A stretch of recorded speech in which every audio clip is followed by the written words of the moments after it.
Assalamualaikum warahmatullahi wabarakatuh. Perkenalkan, nama saya Marcella Clarissa dengan NIM 210304138, Program Studi Manajemen, Fakultas Ekonomi dan Bisnis, kelas 4 Track A MJT 2, dan mata kuliah Manajemen Teknologi Informasi, dan dosen pengampu Pak Iqbal Ahmad, SEMM. Nah, kali ini saya akan membahas mengenai profil prodi manajemen, yaitu mengapa saya memilih program studi manajemen tersebut dan bagaimana manajemen di UNBRI sendiri. Nah, pertama-tama saya akan menjelaskan alasan saya memilih program studi manajemen. Nah, salah satunya itu karena kita tahu bahwa manajemen ini sangat penting ya dalam hal pribadi maupun hal umum. Karena dengan mempelajari manajemen sendiri, kita dapat bertanggung jawab untuk mengelola sebuah perusahaan atau organisasi. Dimana kita tahu dalam berorganisasi sendiri kita mempelajari banyak hal, salah satunya untuk melatih public speaking kita dan menjumpai banyak orang dan memanage waktu kita. Nah, maka dari itu dengan saya mengambil manajemen tersebut, saya bisa menjadi pribadi yang lebih teratur dan bisa memanage segala hal.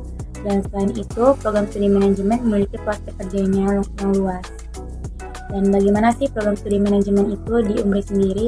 Nah, di awal berdirinya Fakultas Ekonomi dan Bisnis, FEB itu hanya memiliki 3 program studi, di antaranya itu studi ED3 Keuangan dan Perbankan, S1 Akuntansi, dan S1 Ekonomi Pembangunan.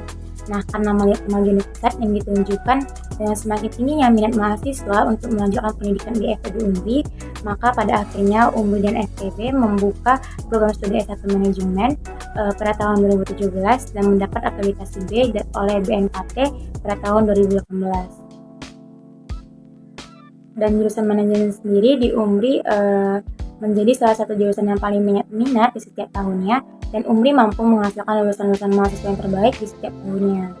Nah, program studi manajemen sendiri bertujuan untuk menghasilkan sarjana ekonomi yang memiliki kemampuan dalam bidang pengetahuan, sikap, komunikasi, keterampilan yang mampu melakukan pekerjaan yang berhubungan dengan bisnis dan organisasi yang sesuai kebutuhan. Nah, kita masuk ke materi teknologi informasi. Nah, apa sih teknologi informasi itu? Nah, teknologi informasi itu teknologi yang berhubungan dengan pengolahan data yang menjadi sebuah informasi dan proses penyaluran data atau informasi tersebut dalam batas-batas ruang dan waktu. Dan menurut William dan Sawyer pada tahun 2007, teknologi informasi adalah suatu teknologi yang merupakan hasil gabungan dari jalur komunikasi yang berkecepatan tinggi dengan komputasi yang mana jalur komunikasi tersebut membawa video, suara, dan data. Nah, perlunya teknologi informasi itu memiliki beberapa manfaat. Pertama, salah satunya itu proses komunikasi lebih mudah dan cepat. Proses perdagangan dapat dilakukan secara elektronik, mudahnya akses terhadap suatu informasi, dan pekerjaan bisa dilakukan secara daring, serta lingkungan lebih terjaga karena penggunaan kertas menjadi lebih sedikit ya. Dan selain dari manfaat tersebut, penyebab perlunya teknologi informasi pada zaman sekarang itu karena tekanan akibat dari persaingan bisnis, yang mana pada zaman sekarang persaingan itu menjadi semakin ketat dikarenakan perkembangan globalisasi. Hanya dengan salah satu kesalahan saja, maka bisa berakibat fatal pada perusahaan tersebut. Dan yang kedua itu karena meningkatnya kompleksitas dari tugas manajemen. Kompleksitas tugas manajemen itu terus meningkat sesuai dengan perkembangan zaman. Maka untuk mengatasi hal itu dibutuhkan suatu penerapan teknologi informasi dari tugas manajemen itu sendiri. Dan yang ketiga, perlunya waktu tanggap yang lebih cepat. Dengan waktu komunikasi yang lebih singkat, maka kebutuhan kita akan lebih cepat, waktu tanggap pun dapat terpenuhi. Dan yang terakhir, pengaruh globalisasi. Dalam satu era globalisasi ini, setiap aspek akan selalu berkembang tanpa batasan apapun, entah batasan waktu, jarak, tempat, ataupun batasan-batasan lainnya. Perkembangan aspek seperti ini dapat terwujud dikarenakan adanya penerapan teknologi informasi itu sendiri. Dan selanjutnya, kita masuk ke pengertian sistem informasi. Nah, menurut pada jurnal Computex dan Bisnis volume ke-7 tahun 2013, sistem adalah kumpulan elemen yang terkait dengan tujuan akhir, yaitu tercapainya suatu tujuan. Dan menurut Azar Susatito pada tahun 2013, sistem adalah sebuah grup atau kumpulan dan bagian sistem atau komponen yang berupa fisik dan non-fisik yang berhubungan untuk mencapai tujuan. Dan sedangkan dalam artian luas, sistem informasi itu sebagian sistem informasi yang sering digunakan menurut kepada interaksi antara orang, proses, algoritmik, data, dan teknologi. Dan tujuan SI sendiri adalah suatu sistem informasi harus relevan agar dapat memperoleh hasil yang bagus dalam menentukan suatu keputusan dalam sebuah kelompok. Untuk penerapannya itu sistem akademik yang berbasis website, sistem pemerintah yang berbasis website, pertukaran data digital, dan juga sistem biometrik.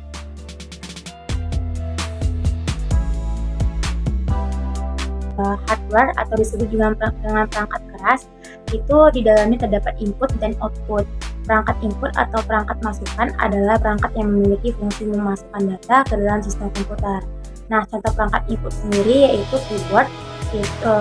Fungsinya itu untuk mengetik simbol, huruf, dan sejenisnya. Yang kedua, mouse itu fungsinya menggerakkan pointer agar lebih efisien.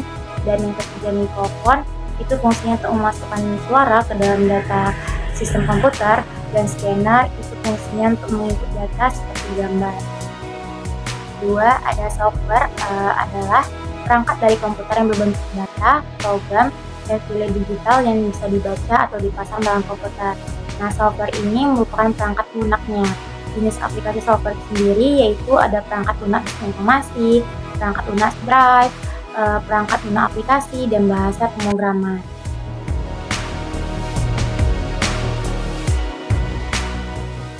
Pengambilan keputusan di level manajemen. Pengambilan keputusan di level manajemen adalah suatu hasil dari proses mental atau kognitif yang membawa seseorang yang terlibat dalam pemilihan sebuah rangkaian aksi dari beberapa alternatif pemecahan masalah yang ada. Nah, tipe-tipe pengambilan keputusan ini ada 3, yaitu terstruktur, setengah struktur, dan tidak struktur. Terstruktur ini tipe pengambilan keputusan yang rutin sehingga dapat membentuk sebuah program penyelesaian. Keputusan ini dapat terjadi dan dilakukan terutama pada manajemen tingkat bawah. Contohnya itu PT Arya yang selalu melaksanakan kegiatannya setiap bulan. Dan yang kedua ada setengah struktur.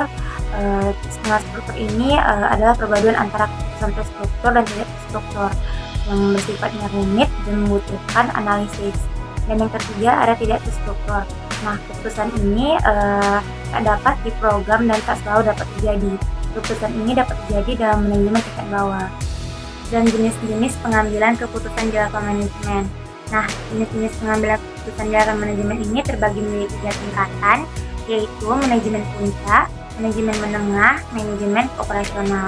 Nah, manajemen puncak ini manajemen yang mengatur tentang masalah perencanaan dan keputusan yang diambil yang memiliki karakteristik yang strategis. Terus manajemen menengah yaitu menangani permasalahan pengawasan yang berfokus pada masalah administrasi dan berkaitan dengan pengelolaan sumber daya.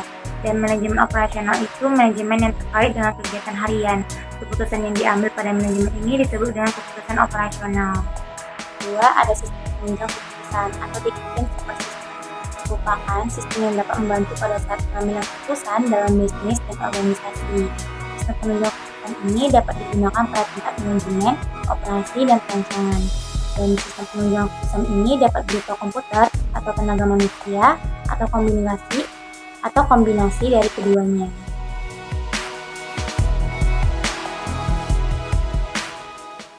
Yang terakhir ada data, informasi, dan pengetahuan. Nah, data adalah bentuk informasi dengan bahasa tertentu yang telah diolah secara efisien dan dapat berupa subjek tunggal maupun subjek plural yang digunakan dalam suatu proses tertentu. Dan yang kedua ada informasi. Informasi adalah hasil dari data yang telah diproses sedemikian rupa sehingga dapat memberikan pengetahuan kepada orang yang menerimanya. Informasi bisa didapatkan dengan cara mengumpulkan sekumpulan data dan merubahnya menjadi suatu bentuk yang memiliki makna. Jadi, informasi adalah kesimpulan dari suatu data, dan data adalah sekumpulan informasi yang tidak berkaitan yang membuatnya tidak mempunyai makna sampai data tersebut dievaluasi. Sebelum data dapat menyampaikan sesuatu kepada penerima, maka data tersebut tidak berguna. Dan yang terakhir ada pengetahuan. Data dan informasi adalah dasar pembentukan pengetahuan. Pengetahuan adalah informasi yang valid. Pengetahuan adalah informasi yang valid, konseptual, relevan, dan dapat ditindaklanjuti. Pengetahuan adalah informasi yang dapat dikodifikasikan. Selain itu, pengetahuan dapat diperlukan sebagai objek yang dapat diperoleh, diintegrasikan, dan disebarluaskan sebagai komoditas dan menjadi produk yang dapat diperdagangkan. Pengetahuan juga dianggap sebagai informasi dengan makna. Jadi, dapat kita simpulkan bahwa penting bagi kita untuk mempelajari manajemen teknologi informasi dikarenakan perkembangan zaman yang semakin pesat, maka teknologi pun menjadi dasar utama yang harus kita kuasai agar kita mengetahui dan bisa mengoperasikan segala bentuk pengetahuan mengenai tentang digital, baik itu data, komunikasi, pengetahuan manajemen teknologi, ataupun hal yang berhubungan dengan teknologi tersebut sekarang sudah berbasis dengan digital tanpa tenaga manusia. Sekian video saya mengenai penjelasan tentang prodi manajemen dan juga materi manajemen teknologi informasi. Mohon maaf apabila masih banyak kekurangan. Wassalamualaikum warahmatullahi wabarakatuh.